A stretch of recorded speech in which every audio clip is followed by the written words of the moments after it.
Bem-vindos e bem-vindas, né, a mais essa live, esse evento de lançamento de mais 2 cadernos da reforma administrativa, que nós estamos aqui muito orgulhosamente apresentando para a sociedade brasileira, né, para o parlamento, para o conjunto dos servidores, para qualificar o debate sobre esse tema e elevar o nível da discussão, né, porque, na verdade, é uma discussão que está um pouco interditada, no que diz respeito àqueles elementos que, de fato, deveriam compor um projeto de reforma do Estado, de reforma administrativa condizente com as necessidades do Brasil, né?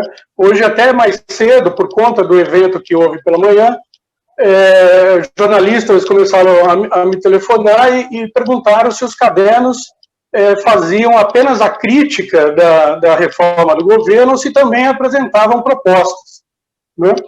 E eu até brinquei, né, para não perder o humor, apesar do contexto de caos geral, né, mas eu brinquei com eles dizendo que os cadernos, na verdade, todos os cadernos da reforma lançados até agora, inclusive esses 2, dialogam diretamente com os temas da reforma administrativa, entendida esta como a reforma necessária para reconstruir o Estado ou colocar o Estado brasileiro a serviço do desempenho institucional, a serviço da população brasileira de modo geral, né? E o que parecia curioso é que justamente a proposta do governo, assim como a proposta que está tramitando, ou deve começar a tramitar na Câmara ou no Congresso, encomendada, né, contratada de uma consultoria privada, é que dialoga um pouco, a rigor, com a reforma administrativa.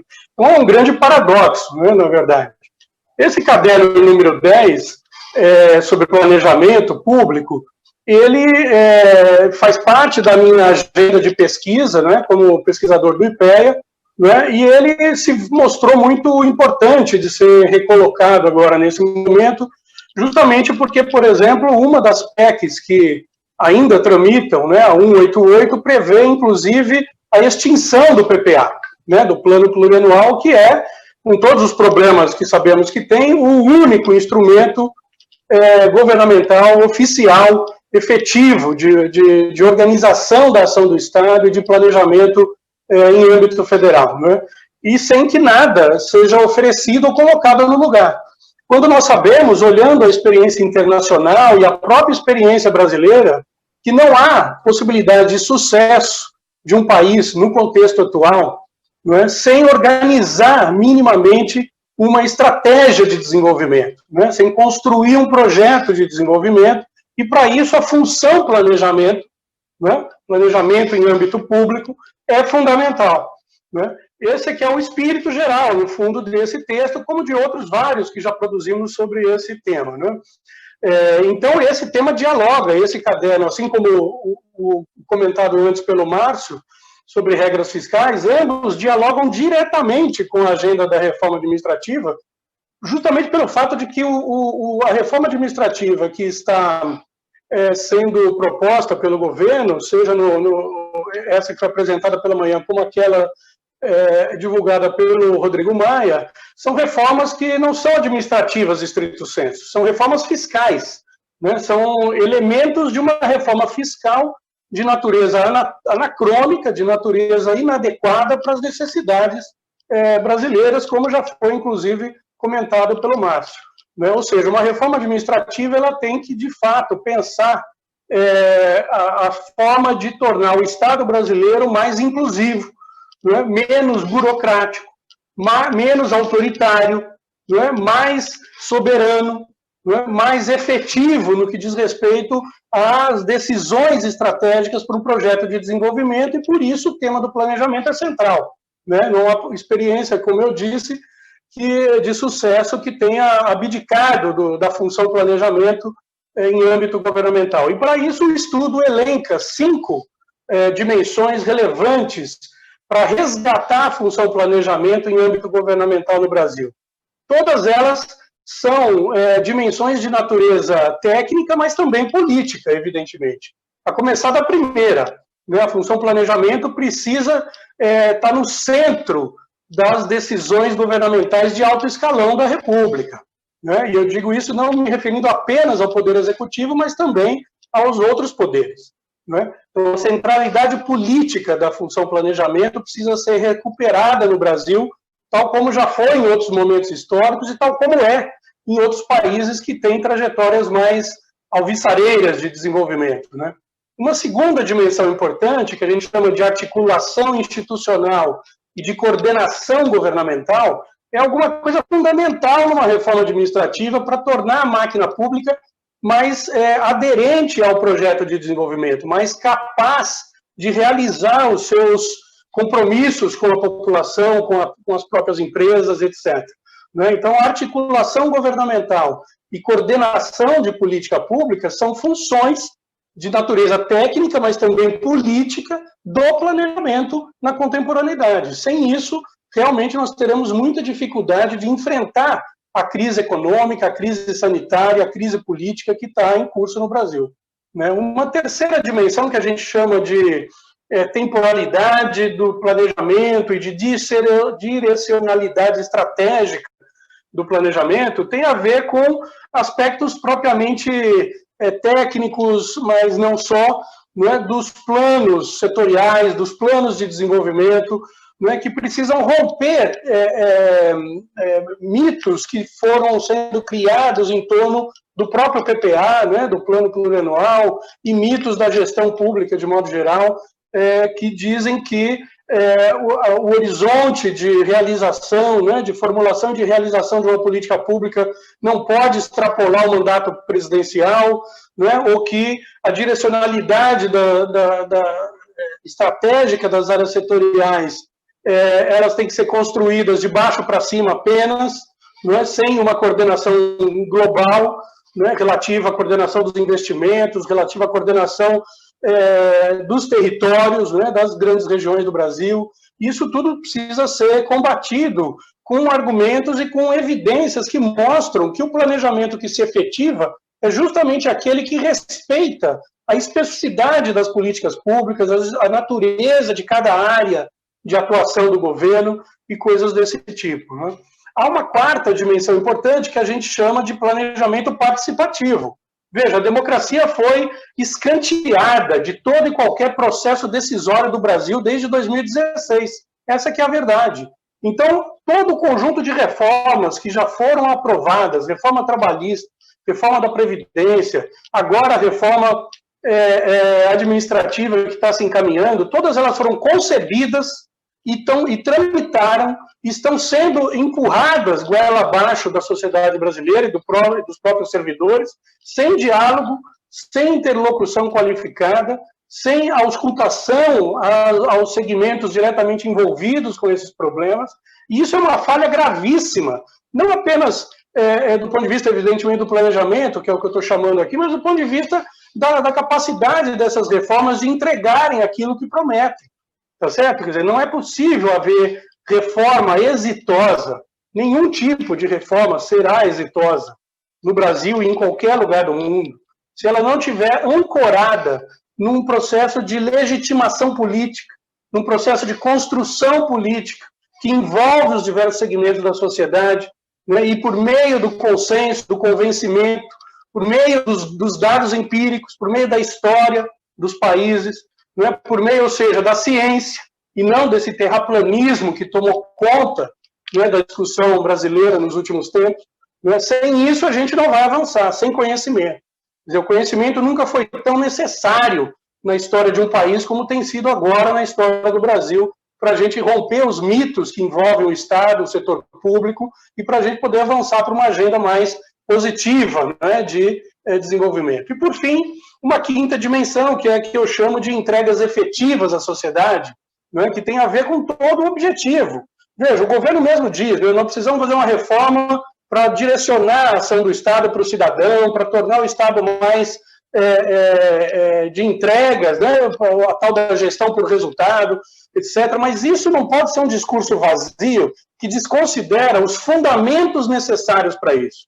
Ou seja, os fundamentos do Estado necessários para isso. E são basicamente 5 os fundamentos necessários para o desempenho institucional adequado do setor público. Primeiro, estabilidade funcional dos cargos públicos, do emprego público. Né? A estabilidade é fundamental para permitir a permanência da política pública ao longo do tempo, a transferência de conhecimento, né, dos servidores de uma geração para outra, né, a previsibilidade do cidadão e das próprias empresas em relação àquilo que o Estado é capaz de ofertar ao longo do tempo.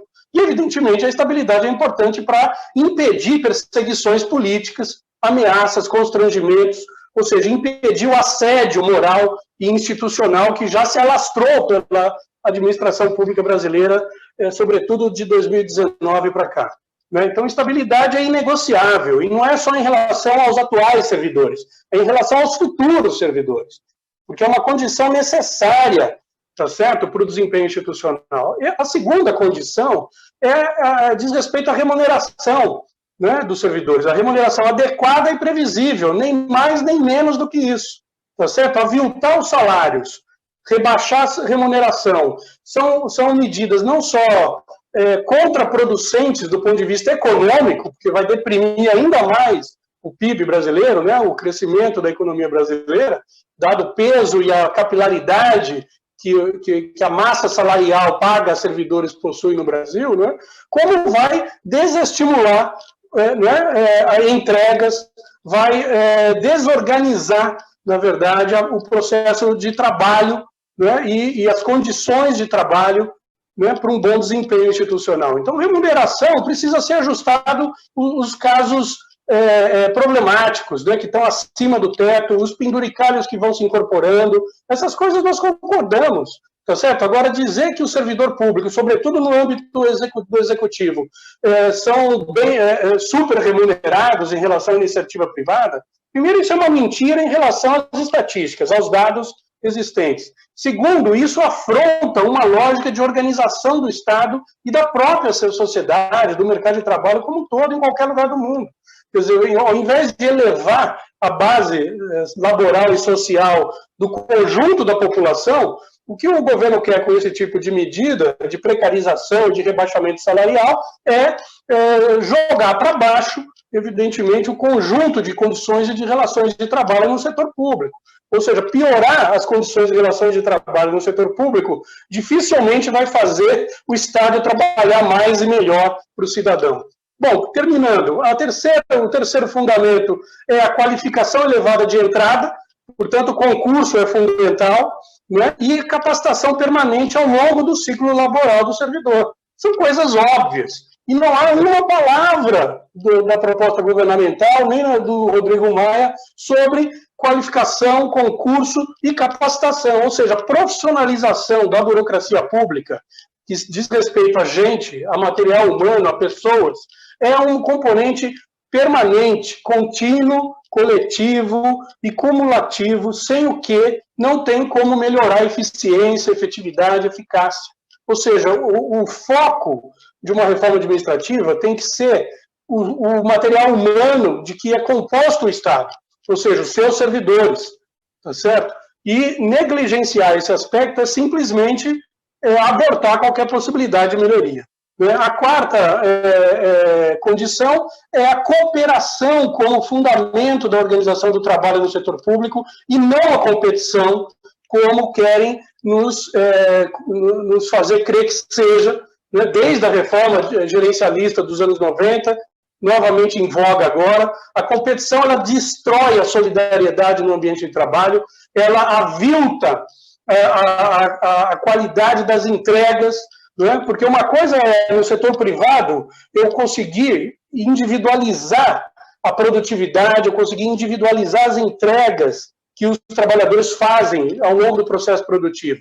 Porque o que eles produzem são mercadorias, são serviços que podem ser vendidos no mercado, logo tem um preço, logo podem ser individualizados. No setor público não é isso. O setor público não está aqui para produzir lucro. Logo ele está aqui para produzir cidadania. Cidadania é um bem coletivo, que se expressa por meio das políticas públicas. Educação, saúde, previdência, trabalho, meio ambiente, etc. Logo, se é um bem coletivo, não tem como individualizar o desempenho individual, tá certo? Então, a capacitação, a cooperação no ambiente de trabalho é fundamental para uma entrega coletiva condizente com as necessidades da população. E, para terminar, Há uma questão que, em geral, é negligenciada, não vem sendo tratada como parte da reforma administrativa, mas ela já é parte efetiva, que é a questão da autonomia sindical no setor público, né? Autonomia de organização e de atuação sindical no setor público. Por que eu insiro esse tema como fundamento da organização boa, né? Da boa organização do Estado, etc., contra as medidas que, inclusive, já estão em curso de cerceamento da liberdade sindical, de cerceamento do financiamento sindical no setor público? Porque o associativismo, o trabalho associativo que os sindicatos fazem em qualquer lugar do mundo, no setor privado, inclusive, mas também no setor público, cumpre funções de sociabilidade para o trabalho, cumpre funções de criação de condições ideais de produtividade. Não é? O trabalho não é só técnica, não é só o sujeito na frente do computador, não é só a relação do funcionário com a população, com o cidadão. Para isso ser bem feito, ele precisa estar inserido num jogo social, numa inter-relação social que seja positiva, seja produtiva, seja capaz de engendrar ânimo e estímulo para o desempenho da função. Além de que, evidentemente, a associação sindical se presta ao trabalho de organizar politicamente, tá certo? Os servidores, os trabalhadores, de modo geral, para a reivindicação das suas pautas e para a negociação e apresentação de propostas, que é o que a gente, inclusive, está fazendo aqui como organização sindical. Né? Então, essas coisas todas tem que estar claro e tem que estar presente dentro de qualquer discussão de reforma administrativa que se queira levar a sério, se o objetivo é justamente melhorar o desempenho institucional do Estado e, com isso, aumentar a possibilidade de sucesso do projeto e de melhoria das condições de vida da população. Sem isso, não há reforma que possa ser, enfim, que possa trazer resultados positivos. Obrigado.